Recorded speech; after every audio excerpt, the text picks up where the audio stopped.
Nasib apes menimpa keluarga Igede Musti warga Banjardinas Kalanganyar Kaler, Desa Serayu Barat, Karangasem. Dapur sekaligus kamar tidur yang ditempati hangus oleh ganasnya si jago merah pada Rabu 9 Februari. Diduga pemicu kebakaran tersebut karena kelalaian sehabis memasak di sore hari. Tak hanya menghanguskan bangunan, api juga menghanguskan uang jutaan rupiah milik Musti. Kepala Dinas Pemadam Kebakaran Karangasem Inyoman Siki menyebut kronologis kejadian saat pemilik rumah meninggalkan rumah sehabis memasak. Naasnya lagi di dalam ruangan tersebut berisikan kasur, kapuk, dan gas sehingga membuat api membesar dengan cepat.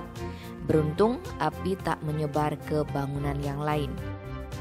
Tim Bali Express melaporkan.